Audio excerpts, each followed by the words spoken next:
All right, here we are on video 2 for lesson 5. We're going to finish up with the pancreas and just a few more endocrine organs.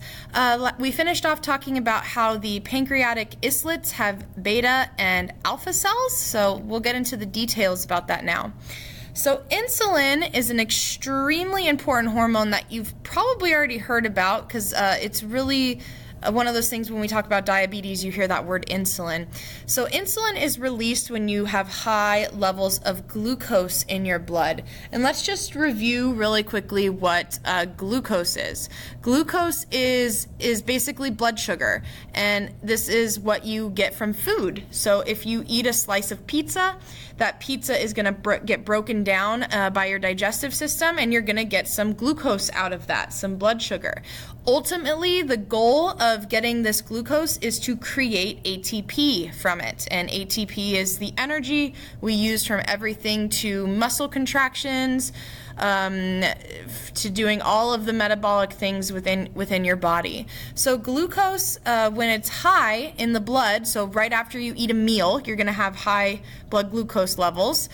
Insulin is going to be released from those beta cells in the pancreas. And let's talk about what insulin actually does. So insulin is going to allow glucose to go into your body cells.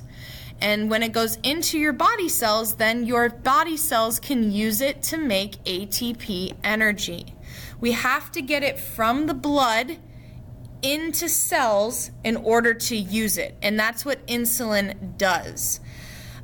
If we have an excess of this glucose and we don't need to use it for energy right at that moment, we store it in the liver as a huge molecule called glycogen. Glycogen is if you just took a molecule of glucose and added it to another molecule of glucose and another molecule of glucose. That's what glycogen is.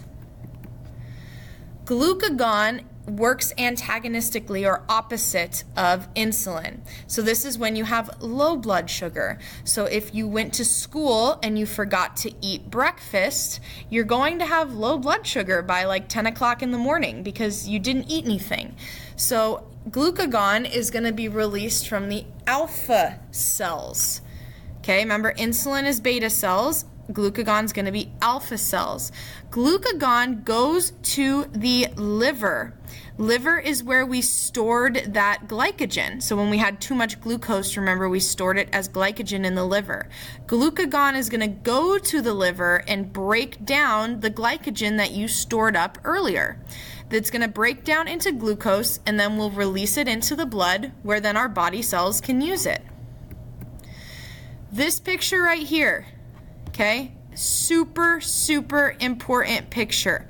You have to be able to explain this picture if I took all the words away. So if I took all the text away except for this right here, okay, you'd have to know everything in this picture. So let's go through it. So right now we're at homeostasis with our blood glucose levels. We eat a donut for breakfast, okay? About 45 minutes later, once you have digested it, your blood glucose levels are going to go up. So blood sugar levels are going to go up. So what does your body do when you have high blood glucose levels? It releases insulin from the beta cells of the pancreas, okay? So two things happen once insulin is released from the pancreas. One, we take the glucose and move it into our body cells. So I'm talking about like muscle cells. So the muscle cells can transform it into ATP energy. The second thing that happens, if we have too much, we take it to the liver where we store it as glycogen for later use.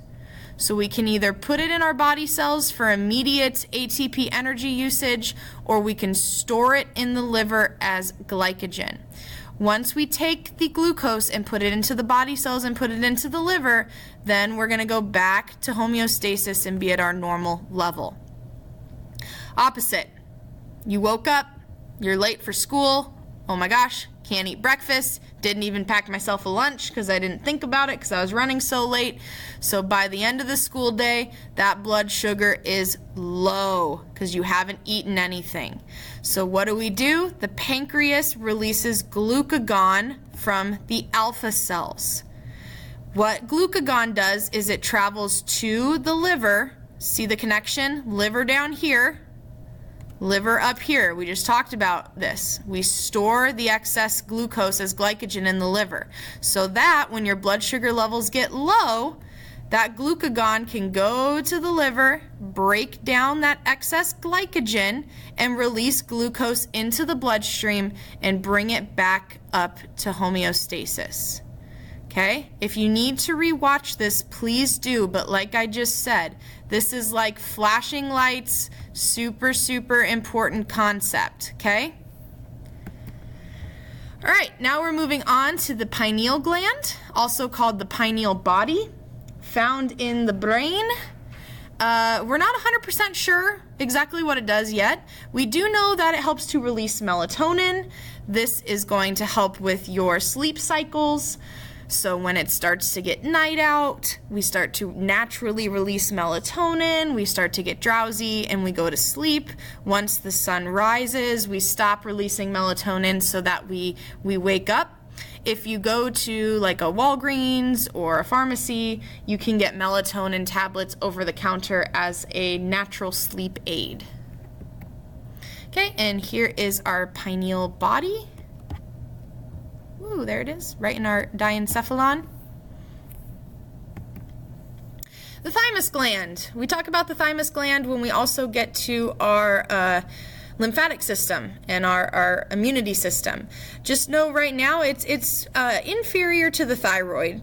It's kind of in that same area, it's just below it. So it sits right behind the sternum. It produces what's called thymosin, and thymosin is going to help mature certain type of white blood cells called T cells. All right, our gonads.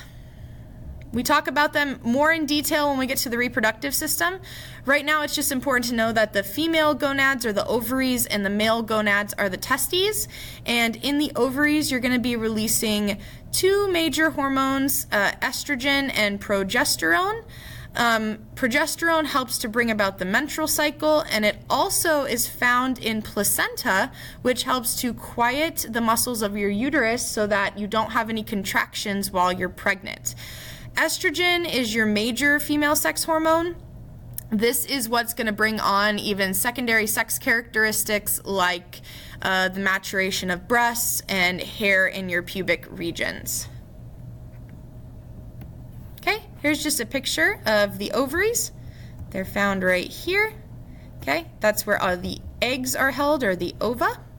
And then the uterus is where the growing baby is held. Okay, the testes. Testosterone is the major male sex hormone.